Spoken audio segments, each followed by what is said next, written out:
Bismillahirrahmanirrahim. Alhamdulillahirabbil alamin. Wassalatu wassalamu ala asyrafil anbiya'i wal mursalin Muhammadin wa ala alihi wa sahbihi ajma'in, amma ba'd.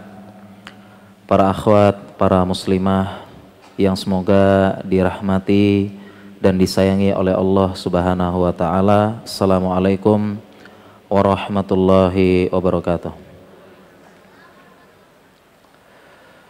Alhamdulillah, segala puja dan puji kepada Allah. Salawat dan salam kepada suri teladan kita Nabi Muhammad sallallahu alaihi wasallam. Baik para jamaah sekalian, para akhwat, para ummahat, para muslimah yang semoga dirahmati Allah. Di kesempatan sore hari yang penuh berkah ini, tema kita kesehatan mental wanita dan ibu rumah tangga. Kita berbicara tentang kesehatan mental yang di zaman ini, di waktu ini istilahnya mulai ngetren, mulai viral istilah kesehatan mental. Ngetren juga istilah seperti healing, ya, itu muncul juga istilahnya. Dan kalau kita berbicara ya kesehatan mental wanita dan ibu rumah tangga, ya ini hubungannya sangat erat antara wanita ibu rumah tangga dengan yang namanya kesehatan mental. Ya, kita akan bahas nanti bagaimana medis berpandangan dalam hal ini dan demikian juga bagaimana syariat. Yang jelas keduanya ada perjumpaan atau benang merahnya di mana wanita memang berputar sekitar perasaan, emosi, kemudian masalah perasaan yang mendalam itu tidak terlepas dari seorang wanita. Dalam ilmu psikologi juga disebutkan para wanita lebih mudah stres, lebih mudah tertekan, dan lebih mudah terjadi perubahan emosi yang mendadak. Dan juga kalau kita tadi secara ilmu psikologi, kalau kita bicara secara ilmu kedokteran pun dibenarkan dengan adanya perubahan hormon dalam tubuh wanita. Ada perubahan hormon estrogen, progesteron yang terkait dengan datangnya bulan.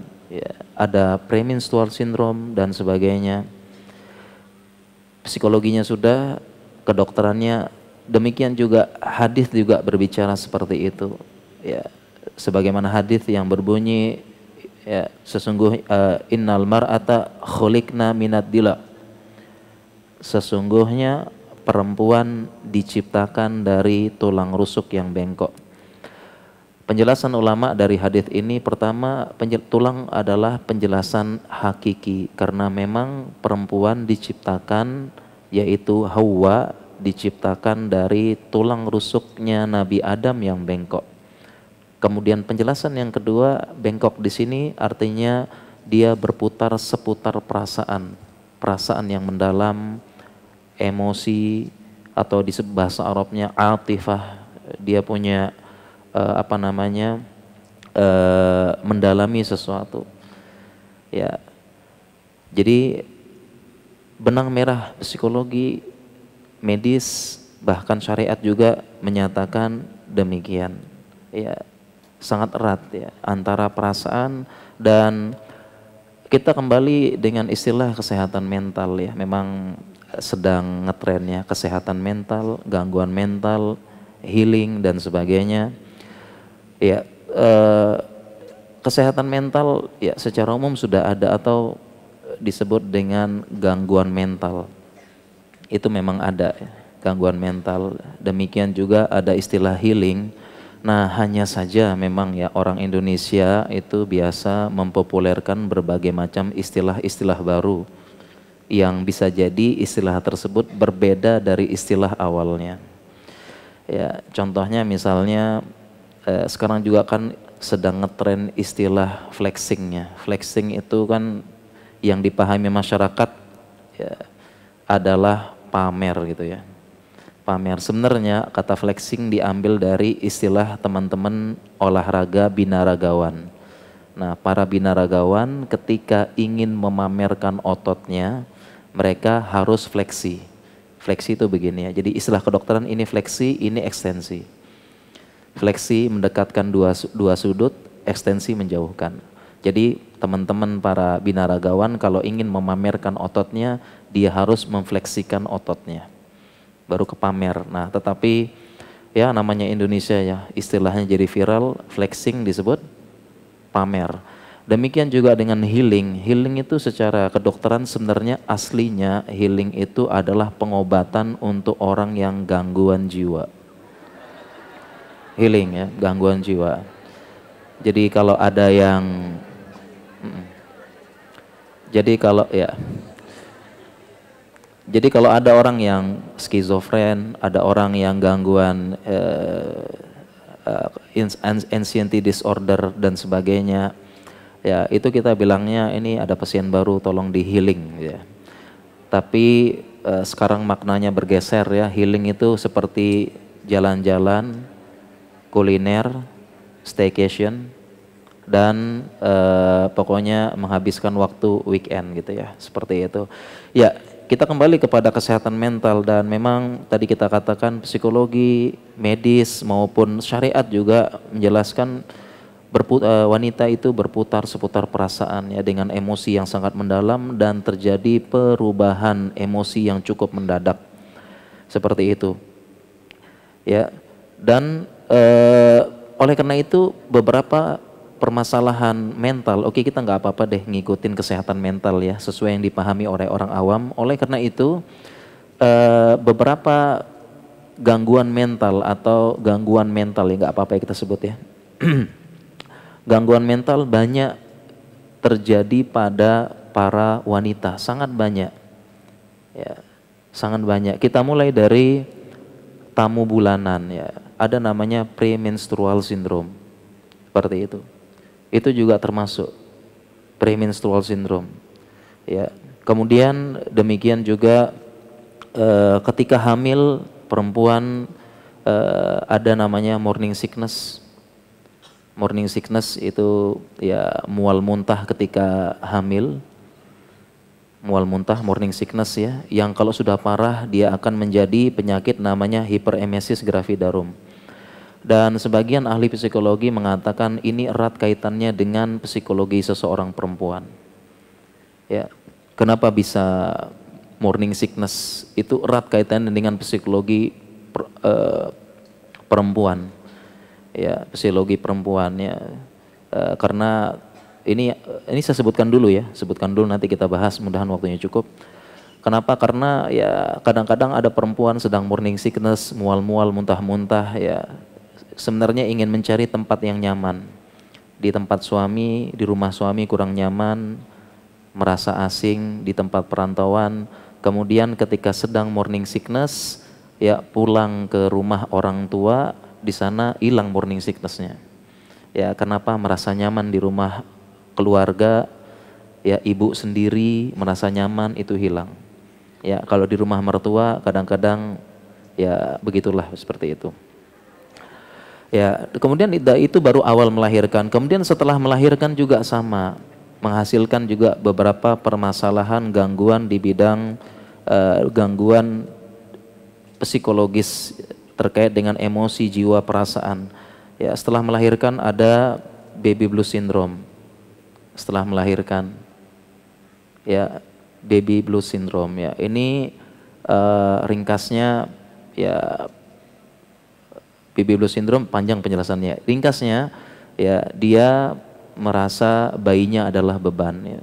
Sudah tidak bisa mengurus lagi dan sebagainya. Ini pun permasalahan psikologi dan sampai tahap yang sangat parah yaitu namanya postpartum depression. Ya, itu juga permasalahan psikologi bagi wanita dan ibu rumah tangga. Yang parah postpartum depression, yang dimana ini yang paling parah sampai membunuh bayinya sendiri. Postpartum depression. Dan ini semua permasalahan psikologi dan hendaknya kita tidak mengeneralisir ya semua itu dengan kurang iman. Ini ada penjelasannya lagi kenapa? Karena dalam pelajaran tauhid kita ada sebab kauni, sebab syar'i. Ada sebab kauni, sebab syar'i. Ya, ini ada penjelasan sehingga tidak bisa dicap ya baby blues syndrome, kurang iman dan sebagainya. Ini ada penjelasan sebabnya apa?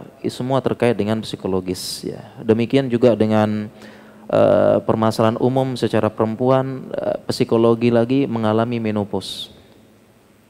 Menopause ini juga kembali lagi kita berbicara masalah emosi, perasaan, ya. Terlebih di zaman ini kita masuk di zaman terjadi namanya menopause dini. Ya, pokoknya sekarang serba dini-dini gitu ya, pernikahan dini.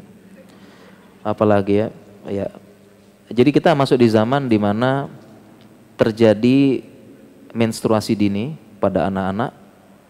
Ini kembali lagi tentang emosi lagi, emosi, jiwa, perasaan, ya, menstruasi dini dan menopause dini. Ya, ini terkait dengan lagi-lagi emosi, jiwa dan perasaan. Ya, menstruasi dini anak-anak sekarang itu 9 tahun, 10 tahun sudah menstruasi. 10 tahun sudah menstruasi anak-anak sekarang. Ya, berbeda dengan mungkin ibu-ibu ingat di zaman dulu rata ada yang menstruasinya SMP. Ya, bahkan menjelang SMA. Sekarang SD kelas 4, kelas 5, kelas 6 menstruasi. Saya dapati kelas 3 SD menstruasi. Ini kaitan dengan makanan dan juga emosi perempuan dan ini berdampak kalau sudah menstruasi dini, dampaknya adalah menopause dini. Menopause dini di usia 40 tahun sudah mulai menopause dan ini menunjukkan gambaran kesehatan seorang perempuan baik fisik maupun jiwa.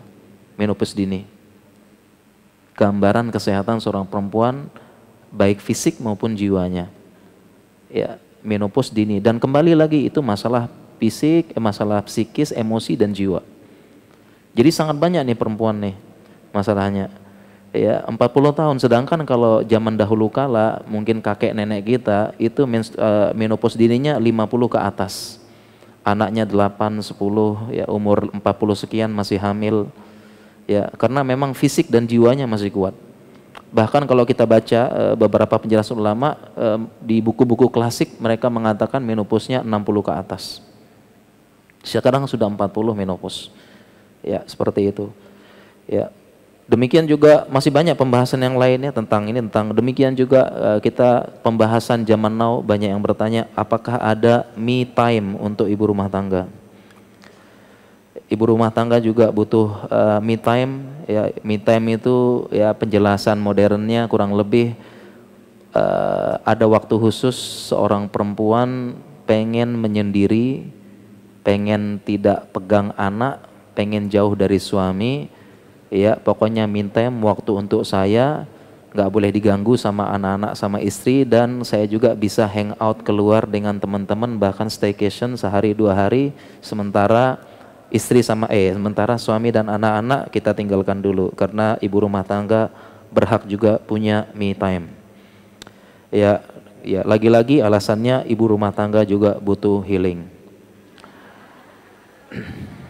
Butuh healing ya. Dan kalau kita bicara juga permasalahan ya ini kesehatan jiwa psikis pokoknya perempuan paling banyak karena berputar seperti itu. Kita belum bicara lagi tentang zaman sekarang ya. Zaman sekarang para perempuan termasuk ya menjadi gangguan emosi jiwa dan mental sekarang pengen kurus cepat, pengen kurus instan dan pengen glowing instan. Pengen cantik cepat. Itu termasuk juga ini. Belum lagi adanya persaingan bawah tanah di antara para akhwat. Persaingan bawah tanah. Jadi kalau reunian atau kumpul ya kalau bisa dia yang paling glowing. Ya, ini rahasia yang dibongkar. Persaingan bawah tanah. Ya, jadi termasuk sekarang ya. Ya, ini juga termasuk permasalahan gangguan mental di zaman sekarang, efek dari sosial media, gadget, IG, TikTok dan sebagainya itu juga akhirnya memunculkan serba instan gitu ya. Apa-apa serba instan ya. Dan Allah sudah berfirman di situ, wa kanal insanu ajula. Sesungguhnya manusia itu terburu-buru. Ya, jadi udah mulai banyak cara-cara instan sekarang. Ya, cara instan untuk kurus, cara instan untuk cantik, cara instan untuk glowing. Semuanya pengen cara instan, dan untungnya kita dan para perempuan, para akhwat yang melihat IG, melihat publik figur, melihat artis, cantik ya, putih, sebelumnya astagfirullah, setelahnya alhamdulillah. Kan gitu ya. Itu pengen juga cepet seperti itu.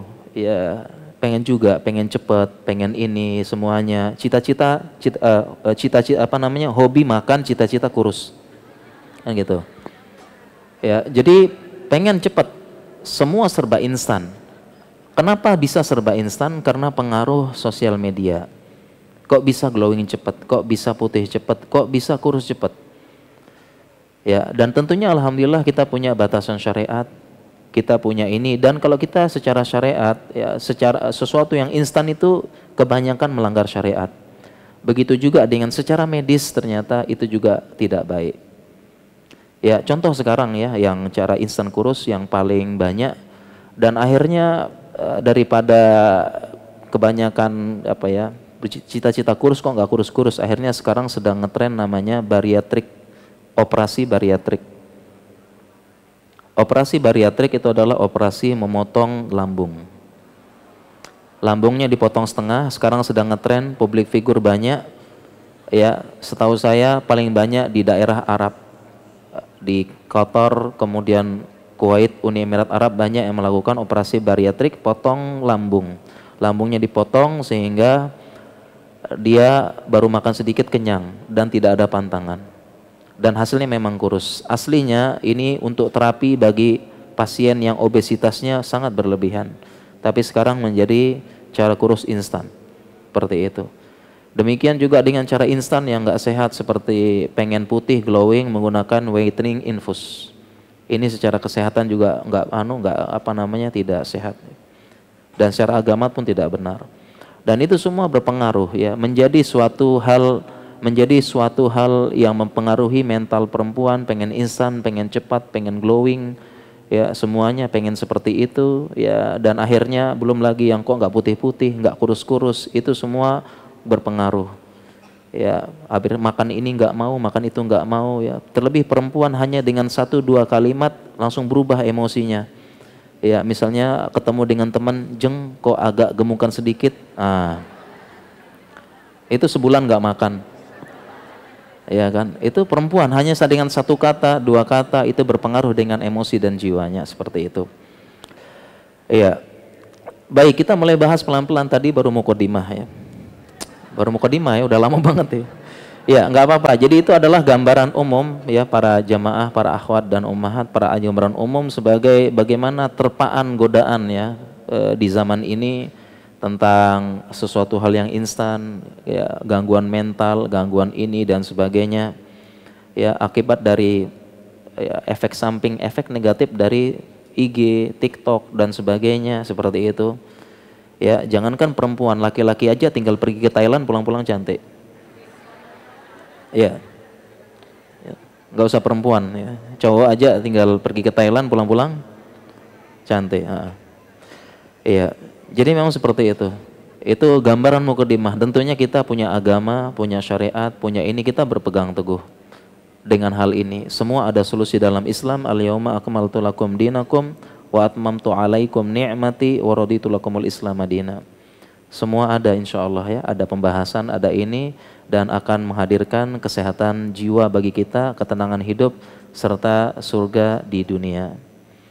Ya, kalau kita berbicara lagi tentang dalam ilmu psikologi dan ilmu kedokteran, ya, perempuan memang lebih mudah terkena stres dan depresi. Itu sudah ada dalam buku psikologi. Ketika saya belajar dulu di stase psikiatri, ya, memang wanita mudah stres dan mudah depresi. Kalau kita berbicara masalah penyebabnya, penyebabnya adalah memang tadi kita sebutkan yaitu ada perbedaan serta perubahan hormon mendadak. kalau kita bicara lagi masalah fisiologi proses terjadinya haid, ya proses terjadinya haid adalah memang terjadi perubahan hormon yang mendadak. Haid terjadi ketika hormon estrogen dan progesteron itu terjadi penurunan kadar titer yang mendadak. Ya sebelumnya estrogen, progesteron naik ya untuk menjaga menjaga dinding dari rahim dipersiapkan untuk hamil. Ya, jadi sudah siap-siap ya, dinding rahim dipertebal dengan estrogen dan progesteron, siap-siap hamil, ya kemudian buahnya sudah siap di ini, tapi ternyata sperma nggak ada yang datang, nggak ada yang ngelamar. Ya, akhirnya akhirnya kecewa, ngeluruh akhirnya. Luruh jadilah dia haid. Seperti itu. Nah, ini terjadi perubahan hormon yang mendadak. Inilah yang menyebabkan perempuan terjadi perubahan emosi yang mendadak. Belum ditambah lagi dengan istilahnya dysmenorrhea. Dysmenorrhea adalah nyeri ketika haid. Itu juga menambah lagi sehingga emosinya, perasaan ya ketika haid atau disebut dengan premenstrual syndrome, ya itu perempuan memang emosinya agak labil. Ya, sampai dulu ada yang membuat majas hiperbola, kalau perempuan PMS kesandung batu, batunya minta maaf. Ada ya. Dan kemudian juga yang menyebabkan perempuan juga demikian juga dengan ada kaitannya dengan genetik. Ya, ada kaitannya juga bahkan dengan personal relationship, itu dalam ilmu psikologi bahwasanya perempuan begitu dia. Perempuan itu dalam hal personal relationship ya mereka istilahnya ya, mereka perempuan itu dalam hubungan, dalam interaksi sesama perempuan ya, ini salah satu yang membuat stresor perempuan ya. Jadi personal hubungan ya, personal sama perempuan ini menyebabkan stres ya. Berbeda kalau laki-laki bertemu sesama laki-laki mereka biasa ngobrol santai ya, tapi kalau perempuan mereka enggak, ketika ngobrol ketemu itu seolah-olah ada ada petir-petir dulu terus gitu ya. Ya, itu saling melihat ya, bajunya gimana, matanya gimana, kira-kira dia komentar apa, dia begini. Nah, itu dalam ilmu psikologi dijelaskan. Ya, beda antara personal relationship perempuan sama laki-laki. Kalau laki-laki ketemu kadang-kadang, halo bro, gimana kabar? Oh gimana, ini lu sih gini, udah selesai gitu ya. Nah, kalau perempuan sebelum ketemu gimana jeng padahal di belakangnya itu ada petir-petir nyambar gitu. Itu perempuan begitu. Itu jelaskan dalam ilmu psikologi. Sehingga laki-laki kalau berjumpa mereka biasa kadang-kadang, tapi kalau perempuan berjumpa itu pulang-pulang bawa oleh-oleh. Antara perempuan kalau ketemu, laki-laki ketemu selesai gitu. Perempuan ya ketemu ngobrol ada oleh-olehnya pulang ya. Entah itu sifat, rambut, gaya baju, gaya ngomong, gaya apa begitu. Nah, sehingga dijelaskan lagi dalam hubungan personal perempuan itu dia kalau sudah ketemu sama, kalau dia sudah bahasanya ngegrup atau bahasanya mohon maaf ya ngegeng, udah ngegeng terus dia. Kompak terus. Dia tidak seperti laki-laki, dia bisa berbaur. Perempuan kalau sudah cocok terus. Ya tidak bisa ini. Nah, itu memang sudah ada di situ, memang ada kaitannya dengan ini. Belum lagi hubungan dengan personal, dijelaskan juga personal relationship, contoh dengan sesama ibu mertua. Ini juga ada pembahasan khusus dan diatur dalam syariat. Itu juga diatur dalam syariat ya. Hubungan dengan ibu mertua begitu.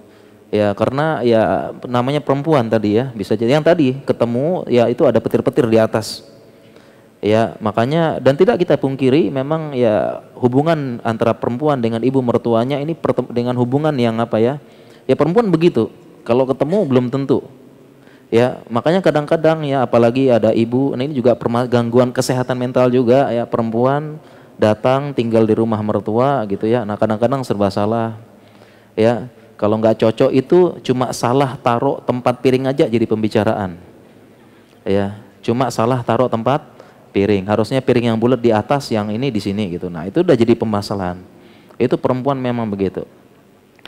Ya, perempuan memang, dan dalam Islam sudah diatur ya, dalam Islam diatur ya, salah satu solusi dalam Islam adalah perempuan itu ketika kewajiban laki-laki ketika menikah dengan seorang perempuan adalah menyiapkan rumah khusus, tempat tinggal khusus, terpisah dari ibunya. Jadi harus diisi, dan ini ada pembahasan yang panjang seperti itu. Ya. Nah, kemudian kita lanjutkan dengan dengan tadi secara psikologi dan medis ya. Kalau kita lihat secara syariat banyak sekali hal-hal yang menunjukkan perempuan berputar seputar perasaan, emosi, jiwa. Hadis yang saya bacakan tadi, innal mar'ata khuliqna minad dila. Sesungguhnya perempuan diciptakan dari tulang rusuk. Ya, itu penjelasan ulama dari hadis ini, memang perempuan itu adalah perasa, emosi, mudah tertekan, mudah juga bermain dengan perasaan. Dan itu semua erat kaitan dengan kesehatan mental. Ataupun juga hadis-hadis lain, contohnya lagi hadis yang lain, rifqon bil qawarir. Hadis yang lain yaitu berlemah lembutlah dengan kaca. Ya, di sini para ulama pun menjelaskan demikian. Kenapa dimisalkan dengan kaca? Sama, karena kaca sensitif. Ya, begitu dia pecah, gampang pecah, jatuh, dan kalau sudah pecah dia akan susah untuk untuk dikumpulkan lagi. Sekiranya berusaha dikumpulkan dengan sekuat tenaga, memang dia akan menyatu, dilem, dia akan kembali lagi, tetapi tidak utuh seperti biasa, melainkan ada sisa-sisa, ada retakan, ada bagian yang kosong, ada bagian yang ini, ada pecahan yang tidak ketemu, dan sebagainya. Itu perempuan, itu menunjukkan adalah perempuan berputar seputar perasaan. Seperti itu. Ya, jadi memang benang merah psikologi, medis, maupun syariat. Banyak hal-hal yang menunjukkan seperti itu. Iya. Kita bicara lagi tentang kesehatan rumah tangga. Tadi udah wanita ya, sekarang rumah tangga. Ya, dan rumah tangga banyak sekali. Ya. Dan dalam hal ini karena waktu kita singkat, saya akan sampaikan solusi umum dulu. Solusi umum baru kita merinci. Ya, seperti itu. Ya, permasalahan ya, berbagai macam permasalahan, ya, gangguan mental bagi ibu rumah tangga. Ya, seperti tadi kita sebutkan di mukadimah, ya, dimulai dari premenstrual syndrome. Ya, banyak laki-laki yang baru nikah, belum pernah kenal sama perempuan sebelumnya. Bisa jadi laki-laki atau suami kaget ya, ternyata perempuan itu kalau PMS seperti itu. Banyak kaget. Kemudian selanjutnya tadi morning sickness ya. Laki-laki juga banyak yang belum paham morning sickness ya, dikira cuma main-main, dikira apa padahal beneran.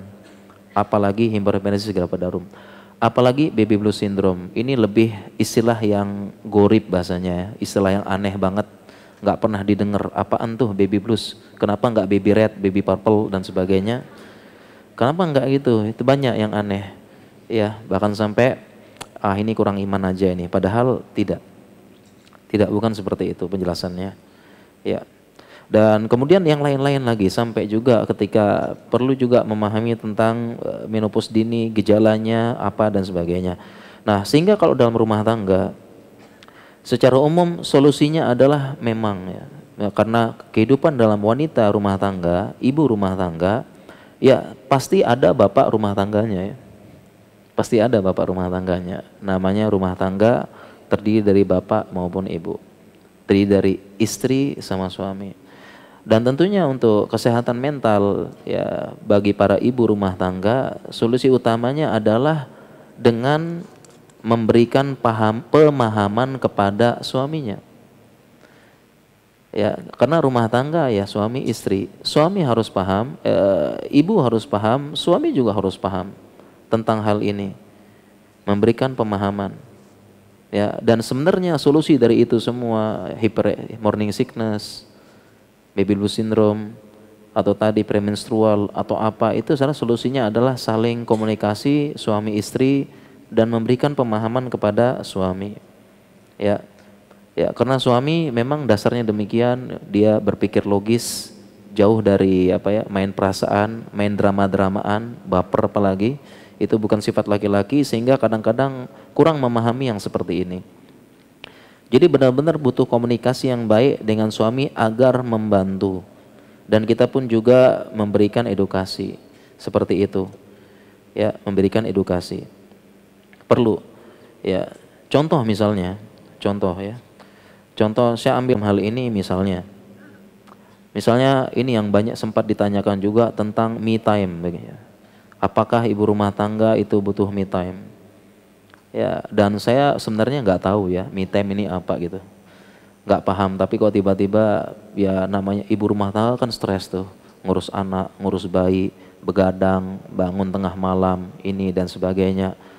Ya ibu rumah tangga butuh dong yang namanya me time. Saya nggak paham sebenarnya. Tapi setelah kan istilah kekinian bahasanya ya, nggak tahu ya. Kemudian saya pun akhirnya baca mencari ternyata kalau di luar negeri ya, jadi itu sebenarnya pemikiran luar dibawa ke sini ya, diimpor. Saya baca ternyata me time adalah di waktu tadi di mana seorang ibu itu ada waktu jauh dari anak-anak, jauh dari suami, dia waktu sendiri, menghabiskan sendiri, ya bahkan dia punya hak untuk hangout dengan teman-teman, staycation di luar. Seperti itu. Dan ini sedang diperjuangkan menjadi hak seorang ibu gitu ya. Seperti itu. Nah, kita contoh tentang me time gitu ya. Me time kalau seperti ini definisinya, kalau kita tentunya kita sebagai seorang muslim ya menimbang dengan Al-Quran dan Sunnah. Ya, menimbang dengan Al-Quran dan Sunnah. Kalau seperti ini definisinya tentu tidak tepat. Ya, tentu tidak diperbolehkan secara syariat kalau me time-nya seperti ini. Mengapa demikian? Yang pertama, kalau kita kembali pada syariat lagi, perintah perempuan ya supaya tinggal di rumah, waqarna fi buyutikun. Tinggal di rumah.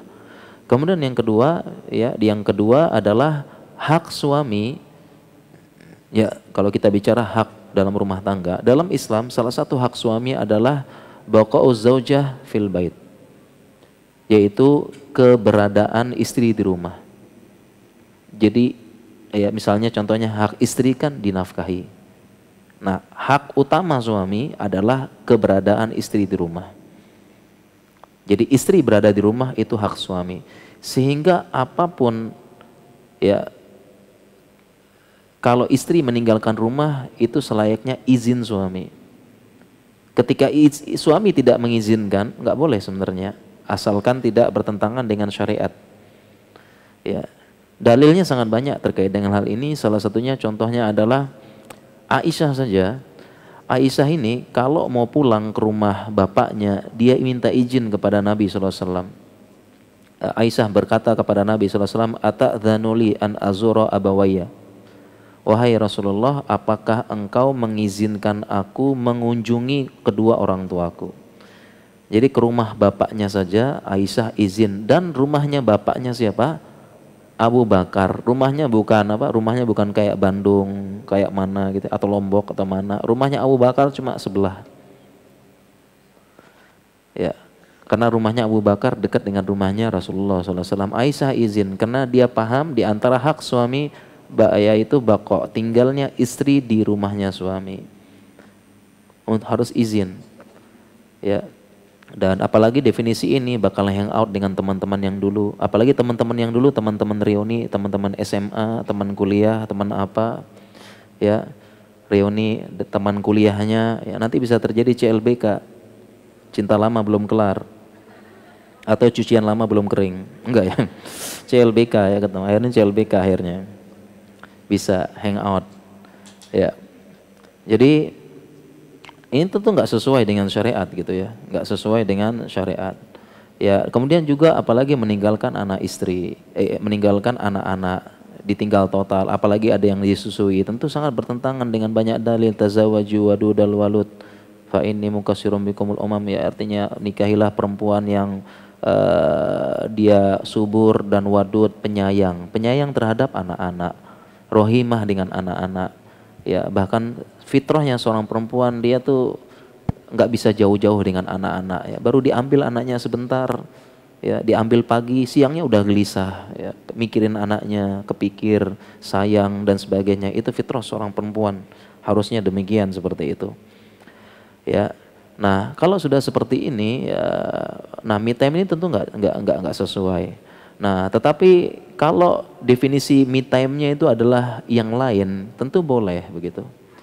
Ya, tentu boleh. Contohnya misalnya begini ya, memang perempuan ya, para istri capek di rumah, ngurus pegang anak, nyusui, ganti pampers, nyeboin, bangun tengah malam menyusui bukan sekali 2 kali, tapi bisa 3 kali, kurang tidur, ya dan sebagainya, belum melayani suami, capek dan sebagainya. Ya, nah kalau definisinya me time, ya ini kalau definisi me time itu perempuan butuh waktu sejenak untuk istirahat. Ini boleh seperti itu, boleh ya. Artinya istirahatnya ya di rumah sebentar, tidur, istirahat sebentar di rumah, itu boleh seperti itu. Dan tadi yang saya katakan, semua itu dari healingnya perempuan, ibu rumah tangga, baby blues, kemudian morning sickness, apa semua itu tidak lepas dari dukungan suami. Makanya juga suami butuh diberikan pengertian. Nah, contoh praktek dari me time adalah contoh dari Nabi SAW. Ya, pernah sahabat itu sahabat itu mendatangi rumah Aisyah, kemudian bertanya kepada Aisyah, kalau Rasulullah Shallallahu Alaihi Wasallam kalau beliau di rumah itu ngapain aja? Kalau di rumah ngapain? Ya, maka Aisyah menjawab, kan penasaran nih, kalau di luar kan ketahuan Rasulullah SAW sholat, ya kemudian ngajar sahabatnya, jihad, ya mengarahkan, kemudian musyawarah dengan sahabat, itu ketahuan kalau di luar rumah. Kalau di dalam rumah nanya kepada Aisyah, di rumahnya beliau ini ngapain sallallahu alaihi wasallam? Maka Aisyah menjawab, kana fi mihnati ahli. Beliau di rumah itu membantu keluarganya. Sampai rumah beliau itu membantu muridnya. Wa idza uqimatis shalah, kalau udah ditegakkan salat dia datang, ada azan. Kalau sudah waktunya salat beliau pergi salat. Tapi di rumah kana fi mihnati ahlihi, dia Rasulullah SAW membantu keluarganya. Nah, dari hadis ini Nabi kita bisa tahu ya bahwasanya jadi kalau suami ya begitu pulang ke rumah ya maka bantu keluarga memang harusnya. Ya, dan di zaman ini zaman sudah berubah. Apakah suami bantu nyuci? Apakah suami bantu ngepel? Suami bantu cuci piring? Ya, bantu ngarit mungkin? Enggak ya, orang Jawa tahu ngaritnya. Enggak ya, bantu ini enggak. Apakah suami bantu itu semua? Zaman now kayaknya enggak ya. Pertama sudah ada ART mungkin, yang kedua sudah ada berbagai macam alat. Mesin cuci, mesin ini dan sebagainya. Lalu untuk menerapkan hadis ini, kana fi mihnati ahlihi, ya Rasulullah SAW di rumah bantu keluarga. Lalu di zaman ini ngapain? Jawabannya adalah segera ambil anak pegang. Ya, apalagi punya anak bayi, punya anak kecil, ya suami begitu sampai rumah, ya cara bantu keluarganya adalah ambil anak pegang, gendong sebentar biar istri istirahat di rumah bagi yang punya anak-anak kecil. Nah ini kan contoh penerapannya, memang butuh juga. Kalau me time dalam istilah seperti itu ya memang boleh. Ya, dan sekali lagi betapa banyak permasalahan-permasalahan dari kesehatan mental ibu rumah tangga, ya mau nggak mau bapak rumah tangga juga harus paham. Oleh karena itu ini solusi utamanya, berbagai macam gangguan mental, permasalahan kesehatan mental bagi ibu rumah tangga butuh komunikasi yang baik dengan suami agar membantu, mendukung dan memahami. Hanya saja banyak pertanyaan muncul, tapi kalau suami tidak paham bagaimana, suami tidak ngerti bagaimana, suami cuek bagaimana, suami acuh tak acuh itu bagaimana? Ya, jawabannya tentu saja kita berusaha memberikan nasihat, ad-dinu nasihat. Memberikan fazakir fa inna dzikra tanfa'ul mu'minin. Kita berikan peringatan, nasihat yang baik dan mau'izah hasanah. Dan tentunya berbeda cara menasehati suami, memberikan pengertian, memberikan pemahaman. Karena ya suami itu adalah pemimpin, rijalu qawwamuna 'alan nisa. Jelas. Ya tentunya kita berbeda cara menasihati pemimpin, cara memberikan pengertian. Ada beberapa cara. Yang pertama tentunya kalau ingin kasih masukan, ingin memberikan pemahaman pada suami, ya tunggu waktunya sesuai. tunggu waktunya, sedang tidak capek, ya, sedang tidak lapar, ya, jadi jangan pulang-pulang kantor capek apa langsung dinasehati panjang lebar, ya, diceramahi dengan kecepatan bicara 180 km per jam. Ya, jangan. Oke, kemudian kalau tidak bisa, para ibu-ibu tidak bisa memberikan nasihat langsung, bisa dengan nasihat tidak langsung. Para suami dikasih buku, dikasih artikel, dikasih rekaman kajian. Ya, memang ya kuncinya di pemimpinnya, di suaminya seperti itu. Ya, dan jangan pernah putus asa ya, karena ada ada ungkapan suami Anda bukan Fir'aun. Suami Anda bukan Fir'aun. Ya, kenapa? Karena Nabi Musa dan Nabi Harun saja ketika berdakwah ke Fir'aun, ya Fir'aun apa coba ya kurangnya ya. Fir'aun inilah ya raja yang mengatakan ana rabbukumul a'la. Aku Robmu yang paling tinggi. Dan suami Anda bukan Fir'aun, tetapi dengan kondisi Fir'aun seperti itu, kejam, mengaku Tuhan, ngeyelnya luar biasa, menentang, kufur. Tapi Allah perintahkan Nabi Musa dan Nabi Harun ketika berdakwah kepada Fir'aun, faqula lahu qaulan layyinan la'allahu yatadzakkaru aw yakhsha. Tapi Allah perintahkan nasihat kepada Fir'aun gimana? Faqula lahu qaulan layyinan. Datanglah kepada Fir'aun, katakanlah ucapan layyin yang lembut. Mudah-mudahan Fir'aun ini jadi yatadzakkar, jadi ingat, wa yakhsha, dan takut kepada Allah. Suami bukan Fir'aun. Kemudian cara juga ya memberi masukan kepada suami agar paham keadaan ini dan sebagainya. Kalau nggak bisa tadi nasihat langsung nggak bisa, nasihat tidak langsung nggak bisa juga. Caranya adalah menasihati melalui pihak ketiga, memberikan pemahaman melalui pihak ketiga, yaitu orang yang disegani oleh suami. Bisa atasannya, bisa juga ustadznya mungkin, siapa tahu suaminya ngaji ya. Ustadznya ngasih masukan, ya harus paham, jangan cuek banget, ya harus begini dan sebagainya. Memberikan nasihat melalui pihak ketiga, ya dalam damai. Dan ini pun ada dalam Al-Quran, ketika ada konflik, ada apa, pakai pihak ketiga. Allah berfirman, fab'athu hakaman min ahlihi wa hakaman min ahliha. Berikanlah, dan kalau sudah puncak stok komunikasinya sudah stuck, sudah susah, sudah sulit komunikasi antara suami istri, sudah konflik besar, sudah memuncak, sudah meletus, ya solusinya adalah fab'athu hakaman min ahlihi wa hakaman min ahliha, yaitu masing-masing suami istri mengutus hakam, juru bicara, ya pihak ketiga, seperti itu. Ya, jadi ini caranya. Ya, mau nggak mau harus seperti itu. Dan yang terakhir adalah ya tentunya jangan lupa berdoa kepada Allah, mudah-mudahan bisa memberikan pemahaman seperti itu. Ya, suami bisa mendapat pemahaman yang lebih baik lagi. Jadi ini solusi secara umum. Solusi secara umum untuk mengatasi ini, mau nggak mau ya harus saling memahami seperti itu. Ya. Oke, kemudian kita lanjut, itu solusi secara umumnya. Mungkin sekarang kita lanjut materi ya. Ini masih ada waktu Bang ya. Siap, insyaallah ya.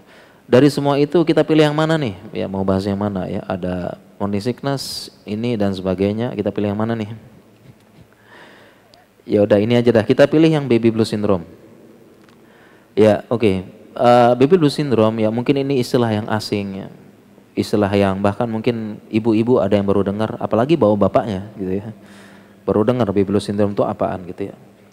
Nah, baby blue syndrome ini adalah memang ya memang gangguan mental ya, atau kalau kita bilang sih bahasa kekiniannya gangguan mental, termasuk masalah psikologis ya yang dialami oleh ibu yang baru melahirkan. Ya, dia terjadi perasaan gundah, sedih berlebihan, emosional terganggu, ya terjadi pengurangan kemampuan dalam melakukan aktivitas sehari-hari. Seperti itu. Ya. Jadi perempuan dia akan merasa terjadi penurunan kualitas dalam menjalani kehidupan. Ya, jadi dan baby blues syndrome ditandai dengan setelah bayinya lahir justru muncul perasaan tidak suka sama bayinya. Muncul perasaan tidak suka. Ya, sebenarnya itu adalah itu sebenarnya defense mechanism dia gara-gara saya hamil, gara-gara saya punya bayi, kondisi saya seperti ini. Dan demikian juga pun Allah berfirman tentang kondisi ibu hamil berat. Allah berfirman wa wassaynal insanu biwalidayhi hamalathu ummuhu wahnan ala wahnin. Ya, jadi Allah sifati hamalathu ummuhu, ibunya mengandung bayi tersebut wahnan ala wahnin. Wahnan kelemahan di atas kelemahan. Mungkin kalau disebutkan wahnan lemah, tapi Allah gunakan double. Wahnan ala wahnin, kelemahan di atas kelemahan. Ya, oleh karena itu sebenarnya psikologi ibu hamil tidak bisa diremehkan. Tidak bisa diremehkan dan tidak bisa disamakan. Seperti itu. Karena Allah sendiri yang sebut. Ya, tidak diucapkan wahnan satu kata, tapi wahnan ala wahnin, di kelemahan di atas kelemahan, diulang dua kali, dan ini yufidu taukid. Ya, taukid lafzi dalam bahasa Arab. Pengulangan makna pengulangan kata yufidu taukid, menunjukkan takkid, penekanan. Jadi benar-benar lemah gitu maksudnya. Ya, benar-benar lemah. Ya, wahnan ala wahnin. Ya, jadi hamil seperti itu, dan berarti kalau Allah sudah berfirman seperti itu tidak bisa diremehkan. Ya, sebenarnya intinya adalah ketika ibu hamil yaitu butuh banyak dukungan, butuh banyak support, butuh banyak ini, dan yang paling penting memang harus tahan kata tetangga gitu ya. Ya, di Indonesia kita ada ujian mental, pokoknya di sini harus katanya supaya sehat mental harus tahan kata tetangga, omongan tetangga. Biar kita mentalnya sehat terus. Di wahnan ala wahnin, kelemahan di atas kelemahan. Dan disinilah ya sebab muncul dari baby blues syndrome ini dimuncul. Jadi baby blues syndrome bukan semata-mata lahir muncul. Ya, sindrom ini, tetapi dia dimulai dari awal, dimulai dari sejak kehamilan. Ya, sejak kehamilan, di mana ketika seorang perempuan hamil tidak ada dukungan baik secara psikis, moral maupun dukungan kekuatan, nggak ada. Ya, dan ini banyak terjadi, umumnya terjadi demikian. Ya, dan lebih banyak terjadi lagi pada perempuan yang dia tidak ada dukungan suami, tinggal di daerah kemudian dia perempuannya merantau gitu ya. Jadi ini sama suami tinggal merantau, daerah terpencil jauh dari keluarganya. Ya, kemudian dia hamil. Ya, dia hamil, selama hamil dia kesepian, nggak punya teman, nggak punya keluarga, ibunya nggak ada yang bantu.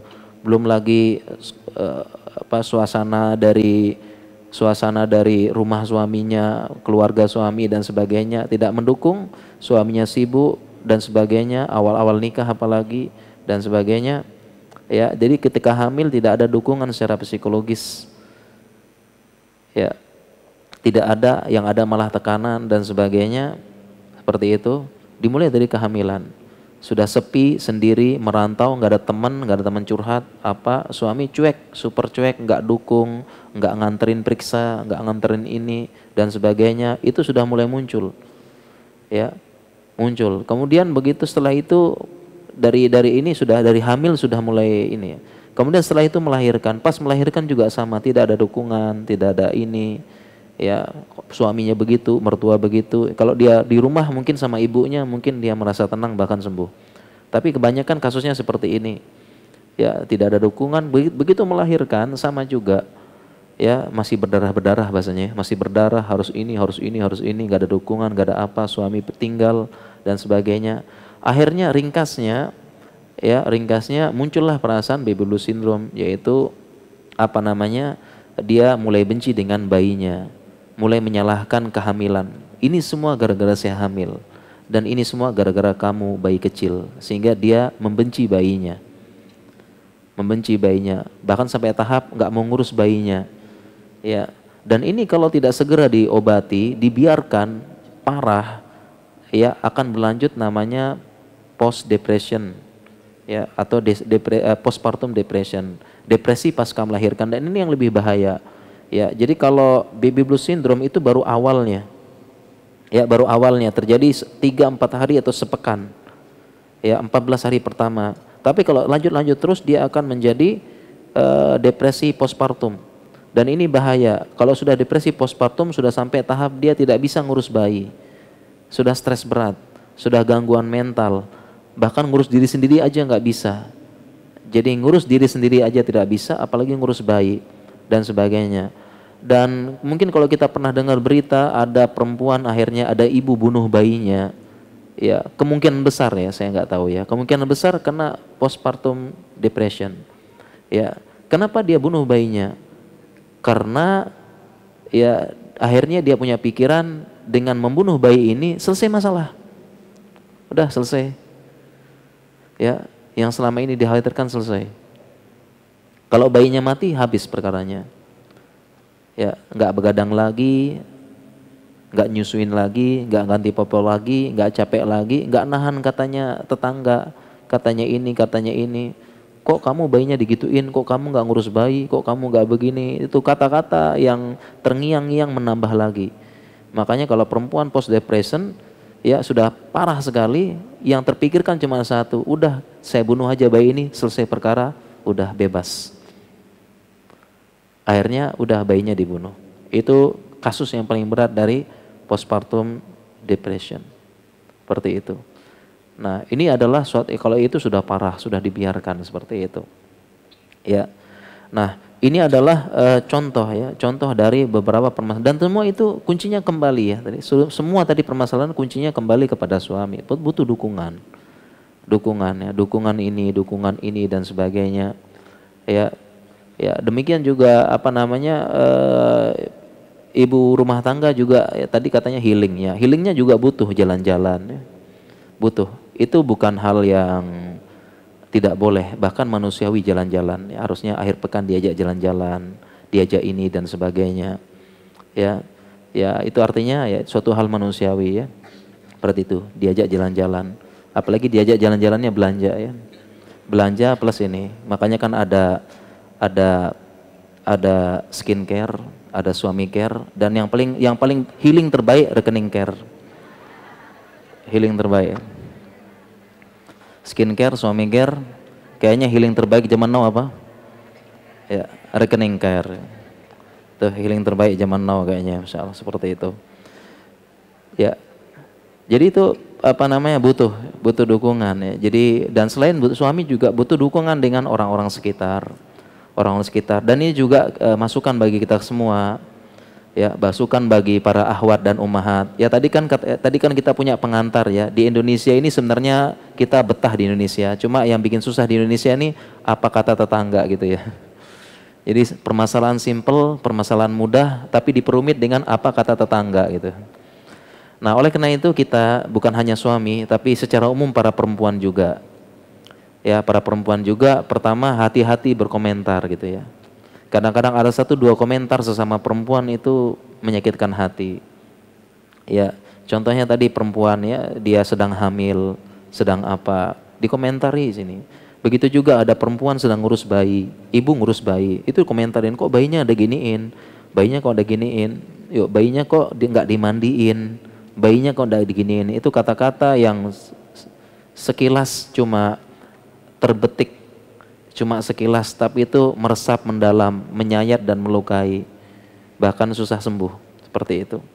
Jadi perempuan demikian ya, makanya juga nah ini sama-sama, jadi sesama perempuan juga harus sadar, bukan hanya suami ya. Ya kadang-kadang perempuan keceplosannya disengaja. keceplosan tapi sengaja gitu ya.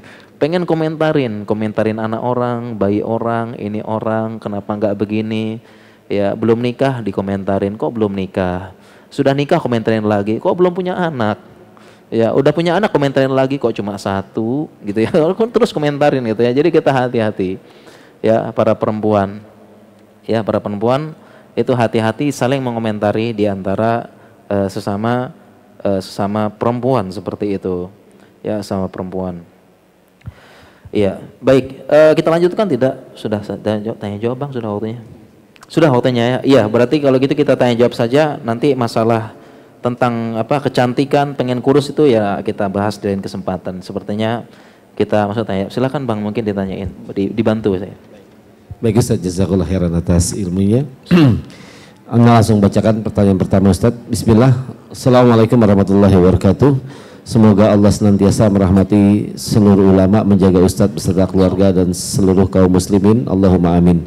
Ustaz, bagaimana pandangan Islam terkait fenomena child free yang saat ini sedang banyak diperbincangkan dengan alasan agar awet muda atau yang lainnya? Jazakallah khairan, barakallahu fikum. Iya, Masya Allah ya, ini terkait ini ya. Nah ini juga ya namanya netizen Indonesia cepet banget ya. Ya tentang ini, tentang child free ya.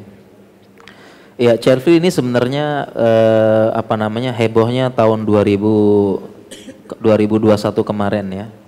Itu sempat heboh tentang child free dan akhirnya saya pun membuat tulisan artikel tentang child free ya. Dan child free intinya memutuskan tidak punya anak ya. Ya, pertama kalau kita bicara secara syariat tentu ya ini bertentangan dengan syariat. Ya, child free jelas ya bertentangan dengan sangat banyak dalil-dalil. Kalau kita bicara secara syariat. Ya, pertama bertentangan dengan fitrah, namanya laki, namanya perempuan ya harus fitrahnya punya anak, fitratullahil lati fataran nasa 'alaiha. Fitrahnya anak, ya fitrahnya perempuan itu punya anak. Ya, fitrahnya perempuan adalah dia menyalurkan kasih sayangnya kepada anak-anak. Itu fitrah. Jadi sudah bertentangan dengan fitrah. Kemudian juga bertentangan dengan banyak sekali. Saya punya artikel panjang lebar tuh ya. Ya, pertama tentang anak-anak kecintaannya. Zuyyina linnasi hubbus syahwat minan nisa wal banin. Dihiasi kecintaan manusia kepada apa? Kepada banin, anak-anak. Itu ya buah hati, kesenangan, ya bikin semangat lagi. Ya ini fitrah. Kita capek di kantor, pulang-pulang anak nyambut senang dan sebagainya. Ya para nabi juga banyak yang nggak punya anak, malah minta anak. Rabbila tazarni fardau wa anta khairul warithin. Minta anak dan sebagainya. Ya pahalanya sangat banyak. Ya nanti di hari tua dan sebagainya. Ya, para anak juga mendatangkan rezeki. Ya kita beriman datangkan rezeki seperti itu. Dan tentunya juga ini baru satu sisi secara syariat. Ya kemudian kalau kita berbicara masalah apa, masalah yang lebih besar lagi, masalah negara. Ya sebenarnya sejak tahun 90-an banyak negara dihadapi dengan permasalahan namanya piramida terbalik. Jadi status kependudukan piramida terbalik, di mana mudanya sedikit, tuanya banyak. Dan ini terjadi banyak di Eropa dan sekarang nyusul Jepang. Ya, kenapa piramida terbalik? Yaitu nggak mau punya anak. Sekiranya punya anak satu, bagaimana bisa generasinya satu, anaknya yang tua dua? Jadi piramida terbalik. Dan ini secara negara akan menjadi beban. Jadi beban negara. Ya, kemudian kalau kita bicara lagi latar belakang child free, ini adalah latar belakang dari pemikiran pola hidup Barat. Ya, kenapa perempuan memutuskan child free? Karena di Barat tidak ada konsep menafkahi. Tidak ada konsep menafkahi. Dalam Islam perempuan itu dinafkahi. Ya, ketika suaminya meninggal, maka yang menafkahi ada konsep menafkahi. Ketika suami meninggal, yang wajib menafkahi bukan jandanya, tetapi keluarga suami. Dan ini banyak yang nggak tahu. Yang wajib menafkahi bukan jandanya, tapi keluarga suami wajib menafkahi anaknya ketika suami meninggal. Nah sekarang di Indonesia ya udah jandanya dia jadi tulang rusuk sekaligus tulang punggung. Di Barat nggak ada seperti ini, jadi mereka takut punya anak. Siapa yang dukung nanti? Demikian juga tidak ada konsep menafkahi. Perempuan itu dinafkahi. Kalau suaminya meninggal, ya yang menafkahi bapaknya, balik lagi ke bapaknya. Kalau bapaknya nggak ada, kakeknya. Kalau nggak ada, pamannya. Ya, jadi konsep seperti itu sehingga orang Eropa, orang Amerika, orang Jepang, perempuannya takut punya anak. Kenapa harus kerja? Dan di sana kerjanya ya begitu, pagi pergi gelap, pulang gelap, ya masa depan gelap terus. Kan gitu. Jadi perempuan di sana nggak mau punya anak. Kenapa? Kalau mereka nggak kerja, mereka akan dihinakan. Perempuan di Eropa, perempuan di Jepang, kalau perempuannya nggak kerja akan dihinakan. Mending mereka pilih kerja gitu. Punya uang, ya gampang diceraikan. Makanya sudah tidak ada lagi unsur kepercayaan pernikahan di sana. Ya mending kumpul kebo nikah. Pada nikah berat. Banyak nggak mau nikah karena konsep-konsep itu nggak ada di sana. Jadi wajar perempuannya mikir loh, kalau saya nggak punya uang, saya diceraikan gampang. Siapa yang nafkahi saya? Kemudian kalau saya diceraikan, Atau suami saya meninggal, anak-anak terlantar, siapa yang nafkahi? Nggak ada yang tanggung. Ya, jadi perempuan sana wajar dia mikir, mending kalau gitu saya child free aja. Ini konsep yang nggak ada dalam Islam. Kalau kita Islam plus budaya ketimuran ada, hanya saja belum sempurna. Makanya sebenarnya perempuan nggak perlu khawatir, karena dalam Islam diatur tanggung jawab ini dan ditanyakan depan Allah. Ya, paling banyak begitu. Suami meninggal, ya udah yang nanggung janda. Padahal yang wajib secara syariat keluarga suami yang nanggung, entah adiknya, entah siapa dan sebagainya. Itu menafkahi dua anak yatim ini, bukan jandanya yang nafkahi. Seperti itu. Jadi wajar seperti itu. Ya, ini adalah konsep yang nggak tepat. Ya, jadi kita ya nggak usah ikut-ikutan, dan saya rasa ya nggak usah panjang lebar, karena ya child free masih nggak laku lah di sini ya. Nggak laku dengan budaya timur ya. Insya Allah nggak usah terlalu dikhawatirkan, dan juga nggak usah terlalu direspon banyak-banyak gitu ya. Biar nggak usah heboh, nanti tenggelam sendiri gitu ya. Ya, mungkin demikian insya Allah. Baik, barakallahu fikum Ustaz. Selanjutnya Ustaz, bismillah, assalamualaikum warahmatullahi wabarakatuh. Semoga Allah merahmati Ustaz, para ulama dan jamaah semuanya. Ustaz, sejak tahun 2020 Ana mulai mengalami masalah dengan haid. Saya diawali dari tekanan bekerja, sehingga jika Ana stres maka keluar haid. Sampai-sampai jadwal haid Ana memanjang Ustaz. Terkadang sampai pinggang dan perut Ana sakit seperti haid, padahal itu karena efek dari pikiran Ana yang stres. Bagaimana cara Ana menanggapi hal tersebut Ustaz? Iya, baik ya. Tadi kita katakan perempuan itu berputar gampang stres dan gampang emosi. Ya, seperti itu. Tekanan gampang. Perempuan susah, ketika ditekan panik. Perempuan begitu. Ya, ketika ditekan gampang sekali panikan. Ya, stres cepat, mengalir adrenalin. Beda dengan laki-laki seperti itu. Ya. Dan ya tadi juga sama ya, emosi ini. Makanya tadi kalau kita hubungkan dengan benang merah syariat ada. Makanya dalam syariat ya talak itu di tangan laki-laki.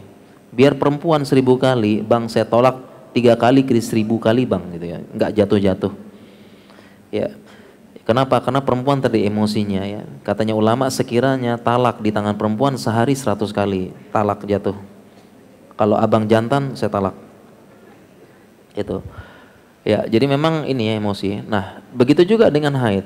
Tadi disebutkan ada stres, tekanan, kemudian haid berubah, sangat punya hubungan, ada benang merah. Ya, kenapa? Karena haid ini itu kan terjadi karena adanya siklus dari hormon. Siklus hormon. Ya, estrogen, progesteron nanti naik, turun, kemudian meluruh. Seperti itu.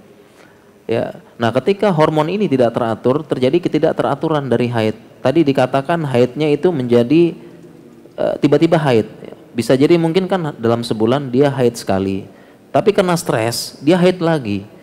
Ya, haidnya jadinya 2 kali. Ini yang disebut dengan brachymenorrhea. Brachymenorrhea adalah haid memendek dari normal. Ya, jadi seharusnya kan haidnya kan 28 hari perempuan. Tapi dalam kedokteran disebut dengan brachymenorrhea, haidnya memendek. Ya, dia jadi haid lagi. Ya. Seperti itu. Dia lebih memendek. Ya, haidnya ini bisa seperti itu. Ya. Nah, oleh karena itu solusinya apa? Makanya kalau ada perempuan dengan berbagai penyakit, berbagai keluhan, ketidakseimbangan haidnya begini, salah satu yang diperiksa oleh dokter nanti adalah hormon diperiksa. Yang diperiksa pasti hormon. Bagi yang sudah parah ya, kok haidnya nggak jelas, kadang haidnya begini, ya udah dicoba supaya atur pola hidup, hindari stres dan sebagainya. Kalau sudah nggak, biasanya dokter nanti sudah parah banget, dokter menyarankan periksa hormon. Ya, cek laboratorium hormonnya. Ya, dan ternyata di situ hormonnya benar-benar sudah nggak teratur. Nah, maka diperbaiki hormonnya. Mungkin nanti perlu dikasih obat untuk menyeimbangkan hormon, dan yang kedua tetap edukasinya, pola hidup sehat, jaga stres dan sebagainya. Ya, atau healing tadi ya. Demikian insyaallah. Barakallahu fikum Ustaz. Pertanyaan selanjutnya. Bismillah, assalamualaikum Ustaz. Ahsanallahu ilaikum. Ya. Izin bertanya, apa solusi untuk perempuan yang belum menikah agar calon suami paham tentang perempuan, tentang mental dan sebagainya, agar setelah menikah tidak ada PR untuk memahamkan suami? Jazakumullah khairan. Ya, ini bagi yang belum menikah ya, atau jumlowati ya. Ya, bagaimana bagi yang belum menikah bisa memahamkan suami seperti itu? Berarti ya kita memilih suami yang baik berarti ya. Iza ja'akum man tardawna dinahu wa khuluquhu fazawijuh wa illa takun fitnatun fil ardi wa fasadun 'arid. Ya, apabila telah datang kepada kalian yang kalian ridhoi akhlak dan agamanya, segera nikahkan. Ya, kalau enggak akan terjadi kerusakan yang meluas di muka bumi dan kerusakan yang meluas. Fasadun 'arid. Ya, jadi mau nggak mau harus nyari benar-benar ya suami yang akhlak dan agamanya bagus, mau ngaji. Tapi zaman sekarang ngaji doang kurang cukup ya, harus diteliti akhlaknya. Makanya tadi man tardawna dinahu wa khuluquhu. Ya, jadi bukan hanya sekedar agama, tapi akhlak juga harus diperiksa. Ya, karena tidak sedikit ya katanya sih ngaji agama ini dan sebagainya, tapi akhlaknya rusak.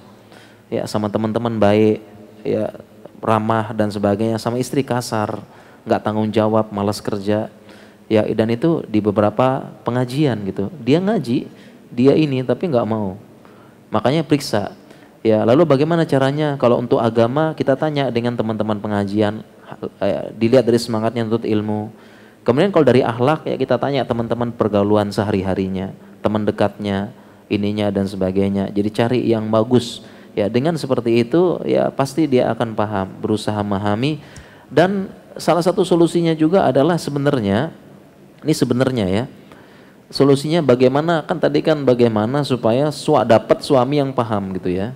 Nah sebenarnya itu ya, sebenarnya KUA ya, kan nikah kan di KUA ya. KUA itu sebenarnya punya program pendidikan sebelum menikah. Sebenarnya KUA ada. Jadi sebelum menikah itu mereka harus menghadiri kuliah pranikah dari KUA. Itu ada. Coba aja cek nanti ya. Cek di formulir pengajuan nikah itu ada. Ya. Mengikuti sekian hari. Jadi sebelum nikah itu akan diceramahi dulu. Ada kuliah dulu. Ya, ini hak suami, hak istri, cara memahami apa dan sebagainya. Nah, tapi kebanyakan kita skip, termasuk saya. Pengen cepat nikah aja, teorinya nanti. Itu ada sebenarnya. Ya, itu sebenarnya bagus program KUA, tapi kebanyakan enggak. Coba aja tanya KUA, ada namanya kuliah pranikah dari KUA. Tapi kebanyakan enggak ikut. Padahal itu penting banget. Ya, dan kita ini kebanyakan optimisnya, bismillah dulu lah pokoknya gitu ya. Akhirnya enggak. Oleh karena itu tadi ya baik laki-laki maupun perempuannya sama-sama belajar ya hak-hak muamalah sebelum pernikahan. Ya, insyaallah. Baik, barakallahu fiikum Ustaz. Pertanyaan selanjutnya, Assalamualaikum warahmatullahi wabarakatuh. Semoga Ustaz dan kaum muslimin dilindungi Allah Subhanahu wa taala. Ingin bertanya, apakah penyakit OCD itu berbahaya? Apa yang menyebabkan seseorang menderita OCD dan apakah ada kaitannya dengan mental? Ya, baik. OCD ini maksudnya obsessive compulsive disorder ya. Situ maksudnya itu ya. Karena singkatan banyak ya. OCD, saya kira OCD itu semacam diet, enggak ya? Ya OCD ya. Ya jadi mungkin ada yang belum tahu ini istilah asing ya. Mungkin jamaah belum tahu, kalau kita orang medis langsung tahu ya. OCD itu maksudnya obsessive compulsive disorder. Ini juga kesehatan mental, gangguan mental. Ya, apa maksudnya obsessive compulsive disorder? Sama, obsesif itu artinya pengen punya obsesi. Ya, jadinya orang ini pengidapnya, dia kalau dia punya pemikiran, keinginan, itu nggak bisa dikontrol. Jadi kalau dia pengen sesuatu itu nggak bisa ditahan. Dan ketika sudah melakukan, dia ingin melakukan ulang-ulang. Jadi dia melakukan lagi seperti itu. Ya. Jadi dia tuh kayak nggak tenang kalau nggak diulangi, kalau nggak begini seperti itu. Ya, ini namanya OCD. Ya, jadi ibaratnya ya kalau dia ini sudah bersih belum ya, dibersihin lagi. Pas ngaca kayaknya masih kotor, bersihin lagi. Sudah duduk di mobil masih kepikiran lagi. Ya, udah bersih belum, udah apa. Jadi dia obsesif, terulang-ulang terus seperti itu. Ya. Dan apakah ini bahaya? Jelas bahaya. Karena itu sudah termasuk, kalau memang sudah tegak diagnostik dari OCD ini, berbahaya jelas. karena dia akan mengganggu kualitas kehidupan. Ya, dia akan akan ya tadi suatu hal yang dia ulang-ulang padahal sudah. Dia ulang-ulang terus seperti itu. Ya, tentunya harus diobati. Cara ngobatinnya ya tentu kalau kita jelasin panjang lebar ya, intinya kembali ke psikiater, sebabnya banyak seperti itu. Harus diobati. Mungkin demikian insyaallah. Baik Ustaz, jazakallahu khairan Ustaz. Dan tadi adalah merupakan pertanyaan terakhir Ustaz dari banyaknya pertanyaan yang masuk ini, Masya Allah. Kayaknya pertanyaannya bisa dijilid jadi buku ya? Bisa Ustaz. Dan insya Allah yang sudah nanya dan belum dijawab sudah mendapatkan pahala dari Allah Subhanahu wa Ta'ala dengan pahala bertanya. Dan seperti biasa Ustaz, sebelum ditutup Ustaz, mohon diberikan intisari dari total keseluruhan dari apa yang antum sampaikan. Barakallahu fikum. Iya baik, ya terima kasih Bang, insya Allah. Jadi para akhwat dan para ummahat serta para muslimah, ya intisari dari kajian kita ini, pertama kesehatan mental wanita dan ibu rumah tangga. Yang pertama, wanita rentan, ya rentan terhadap beberapa gangguan mental ya. Karena dalam ilmu psikologi, kesehatan maupun syariat, perempuan itu berputar masalah emosi, masalah perasaan, ya, dan mudah terganggu seperti itu. Ya, kemudian yang kedua adalah kalau bagi ibu rumah tangga, solusi paling baik ya memberikan pemahaman pada suami, pada dukungan dari semua beberapa yang kita sebutkan tadi. Kemudian selanjutnya adalah seorang perempuan muslimah, dia punya healing sendiri. Ya, ini tadi nggak sempat saya bahas ya. Punya healing sendiri ya. Healingnya apa? Healingnya adalah agama kita. Ya, healingnya majelis ilmu. Ya, jadi jangan ibu rumah tangga jangan lupa, jangan meninggalkan majelis ilmu. Di situ akan turun ketenangan, nazarat alaihimus sakinah wa ghashiyatuhumur rahmah wa hafathumul malaikah wa dzakarallahu fi man indah. Jangan lupa. Kemudian juga para muslimah jangan lupa healingnya Al-Qur'an, mengobati semua penyakit. Wa nunazzilu minal qur'ani ma huwa syifa wa rahmatul lil mu'minin. Ya, jangan lupa perempuan juga pesan khusus Nabi ya, yatasaddaqna, bersedekah. Ya, perempuan kalau punya harta ingatnya shopping apa ya, karena fitnah perempuan sekarang itu kan ya, fitnah harta tahta Lazada Tokopedia kan gitu ya, itu fitnah ya. Jadi begitu ada harta itu lupa sedekah, ingatnya keranjang belanja ya, bersedekah yang itu adalah healingnya perempuan ya. Jangan lupa kita ingat para perempuan ya, dan juga yang lain-lain ya, dengan ibadah, dengan sholat ya, sholat ya, waju'ilatis sholah qurratu ainin li, dijadikan sholat sebagai istirahat itu. Ngadu sama Allah, jangan ngadu sama grup WhatsApp ya, dikit-dikit buat Insta story, buat WhatsApp story. Jangan lupa ngadu sama Allah ketika sholat ya. Demikian juga yang lain-lain ya, menyantuni anak yatim ya, kemudian membantu orang miskin ya, itu adalah healingnya perempuan banyak ya, dan itu adalah healing sebenarnya, mendatangkan ketenangan abadi dan kita merasakan halawatul iman, yaitu manisnya iman yang membawa kepada kebahagiaan sesungguhnya dunia dan akhirat. Mungkin demikian insyaallah.